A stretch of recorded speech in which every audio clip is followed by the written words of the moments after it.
In eastern Ukraine, a soldier hears the sound of heavy armored vehicles approaching from a distance. His heart races. He immediately runs to his position and informs his commander. At the same time, Russian artillery batteries open fire to protect their armored units. The goal is to prevent Ukrainian soldiers from leaving their trenches and launching a counterattack. However, this intense artillery fire cannot stop the unmanned aerial vehicles supporting the attack from detecting the Russian armored vehicles. An order comes immediately. The drone team is to move out. Ukrainian forces are using advanced drone systems to detect, track, and destroy Russian armored vehicles. The drones rise into the sky and advance toward their targets. The first FPV, kamikaze drone dives toward a tank. This is only the beginning. Many more drones are waiting on the Ukrainian side. FPV drones disable armored personnel carriers and tanks with pinpoint accuracy. Even though the tank continues to advance, the convoy comes to a halt after a few accurate hits. A reconnaissance drone detects a new enemy unit approaching from another direction.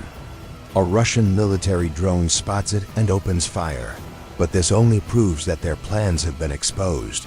The advance of Russian tanks shows that they are attempting complex maneuvers to surprise Ukrainian forces. However, to reach their target, they must pass through dense tree lines and minefields.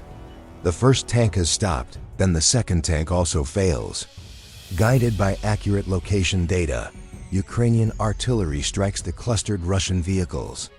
With devastating effect, the successive explosions disrupt Russian plans.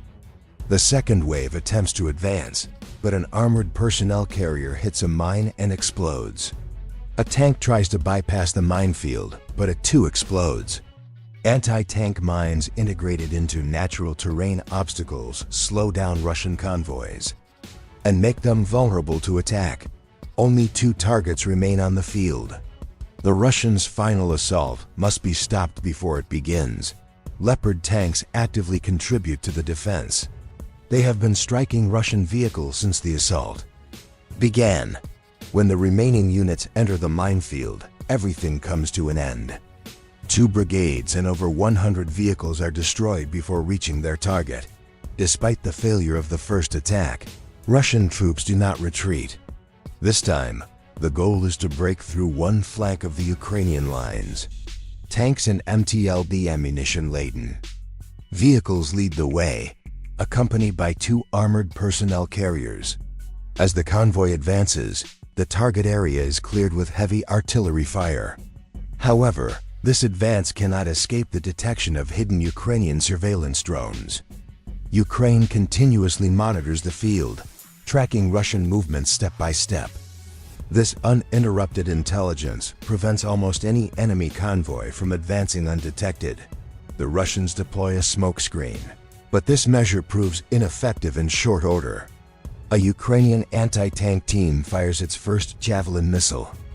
Javelin and other guided anti-tank missiles instantly stop Russian armored vehicles advancing in open terrain.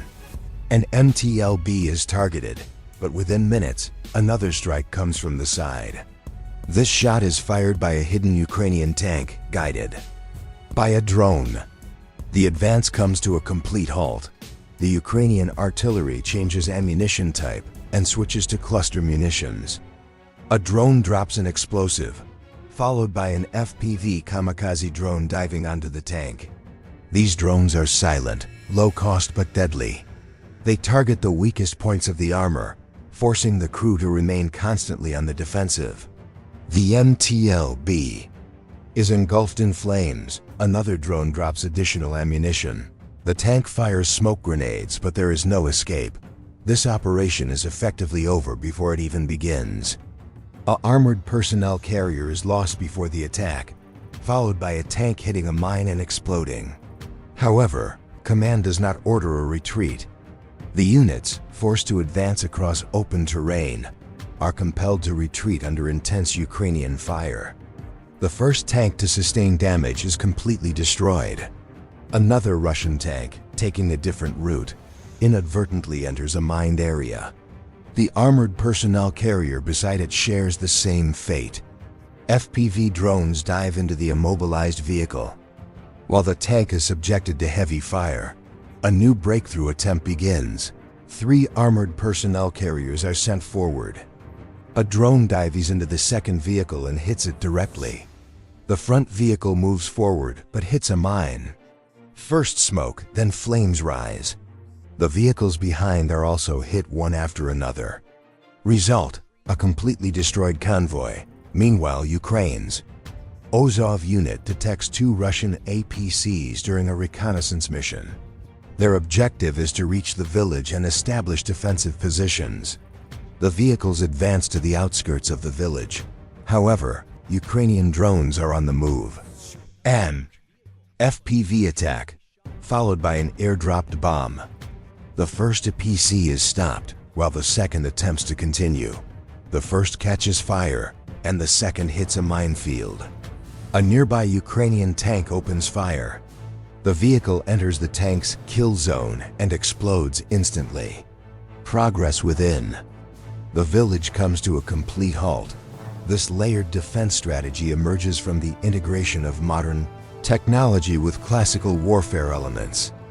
Mines, drones, guided missiles, and artillery coordination enable Ukraine to neutralize larger armored units with smaller forces. The next wave arrives, led by a Russian tank. Behind it are 2 tanks and 3 armored personnel carriers. As the convoy moves slowly forward, Ukrainian forces have already completed their preparations. The first hit comes immediately. The lead tank stops, and a PC maneuvering backward inadvertently enters a minefield. The other vehicle is struck by an FPV kamikaze drone. The Russian soldiers decide to retreat, but the return route is also littered with mines. Morale quickly collapses. One vehicle attempts to escape the trap with a wide turn, but it too fails. The field quickly fills with burned-out Russian armored vehicles. Mines not only physically destroy vehicles, they also direct the enemy into pre-designated kill zones and create psychological pressure. Since the beginning of Russia's full-scale invasion, such armored convoys have formed the backbone of offensive operations. Tanks, infantry fighting vehicles, armored personnel carriers, and supply trucks constitute the core of ground assault forces. However, for Ukraine, stopping these convoys is not only a tactical but also a strategic necessity. The integration of modern technology with traditional defense tools makes it possible for even smaller forces to neutralize numerically superior armored units. Ukraine's defense strategy is based on a multi-layered structure. The first step is always reconnaissance and intelligence. Enemy movements are constantly monitored by frontline observers, unmanned aerial vehicles, and satellite imagery. Constant surveillance ensures that enemy convoys rarely move undetected, which is critical for preparing ambushes. Intelligence data is transmitted to command centers in real time and compared with other sources. Once a convoy's location is identified, high-value targets take priority: tanks, ammunition carriers, and fuel trucks. Strategic minefields are then laid along potential routes. These mines, combined with natural terrain obstacles, either completely destroy vehicles or slow them down, drawing them into the kill zones of artillery and anti-tank units. M777 howitzers, Caesar self-propelled guns, and HIMARS rocket systems lock onto targets using precise coordinates provided by drones. These coordinated attacks are typically intense and rapid, inflicting heavy losses within minutes. If enough vehicles are disabled in the first few minutes, the remaining convoys' mobility is completely disrupted.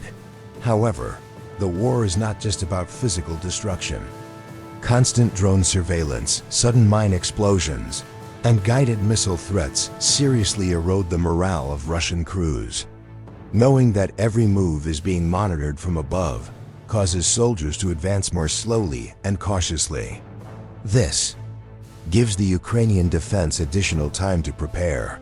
After ambushes, Ukrainian forces often target retreat or rescue attempts. Fuel depots, command vehicles, and repair crews are hit. Enemy vehicles in usable condition are captured and added to Ukraine's inventory. The remaining wreckage is either left as an obstacle or kept on the field as a morale blow to the enemy. Ukraine's technology-focused defense model developed in this war is providing global lessons on how ground battles will be conducted in the future. The integration of aerial reconnaissance, electronic intelligence, and precision strikes into a single defense system demonstrates that even a numerically inferior side can halt superior armored forces. Ultimately, these methods not only halted Russian attacks but also exposed the weaknesses of 21st century armored warfare doctrines.